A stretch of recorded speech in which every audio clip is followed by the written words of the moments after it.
নমস্কার বন্ধুরা, রিনা রান্না করে তোমাদের সবাইকে স্বাগতম। আজকে আমি নিয়ে চলে এসেছি চিকেনের রেসিপি। তো চলো এই চিকেনের রেসিপি আমি কী করে রান্না করি সেগুলোই তোমাদের সাথে দেখাবো।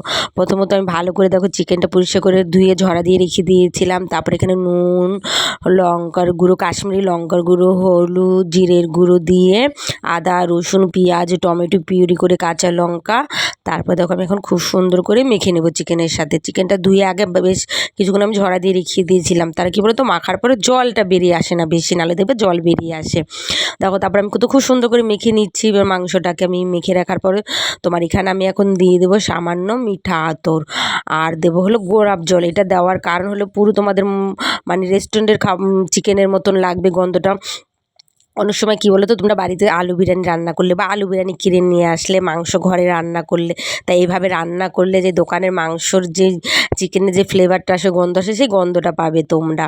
তাই আমি মেখে টেকে বেশ এখন কিছুক্ষণ রেখে দেবো। ওটা এরকম করে রেখে দিলে, যতটাই পারো রেখে দিলে খুব ভালো হয়। তোমরা পারলে টক দিয়েও দিলেও ভালো হয়, কিন্তু আমি টক দই নিই। টক দইয়ের বদলে আমি 4টে টমেটো দিয়েছি আমি। তারপরে দেখো এখানে আমি তেল দিয়ে দিয়েছিলাম। তেলটা গরম হলে আমি এখানে দিয়ে দিয়েছি গোটা গরম মশলা, তেজপাতা।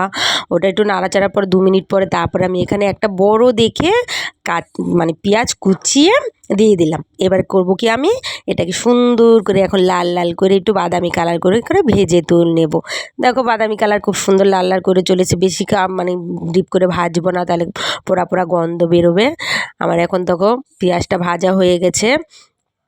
ভাজার পর এখন আমি কী করবো, সেই মাংসটা যে আমি মেখে রেখে দিয়েছিলাম, মাংসটা আমি এখানে দিয়ে দেবো। এবার মাংসটা দিয়ে আমি এখানে আস্তে আস্তে খুব সুন্দর করে নাড়াচাড়া করব। দেখো খুব সুন্দর করে নাড়াচাড়া করে নিয়ে মশলা মানে মোটামুটি মাংসটা কষাতে হবে। 2-3 মিনিট পর কষাবো।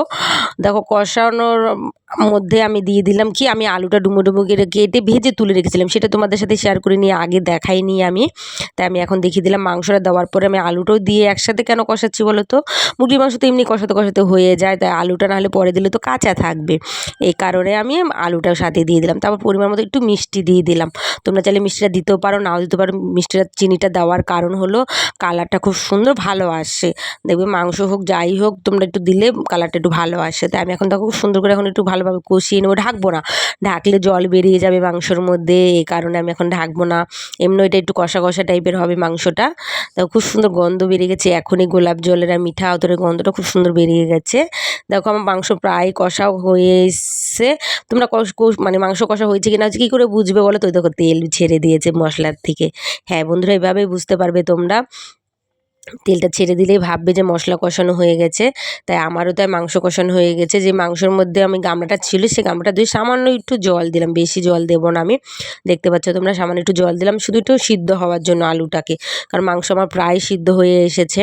তো আমি এখন কী করবো, ঢেকে দেবো এটাকে। ঢাকার পরে চলো 5 মিনিট পর আবার আসছি।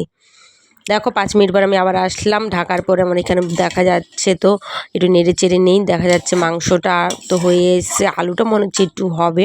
তোমরা এই নুন মিষ্টিটা দেখে নেবে, স্বাদ মতন লাগলে আবার দেবে তোমরা। দেখো এখন আমার মাংস পুরো রেডি হয়ে গেছে, খুব সুন্দর গন্ধ বেরিয়েছে। ও মাংসটা এরকমই আমি গ্রেভি গ্রেভি টাইপের একটু রাখবো। আমার আলু সিদ্ধ হয়ে গেছে খুব সুন্দর। দেখো বন্ধুরা, এখন আমি কী করলাম, একটুখানি গরম মশলা দিয়ে দিলাম, বেশি সামান্য একটুখানি, যেহেতু গোটা গরম মশলা দেওয়া হয়েছে এই কারণে। দেখো আমার মাংসের রেসিপি রেডি।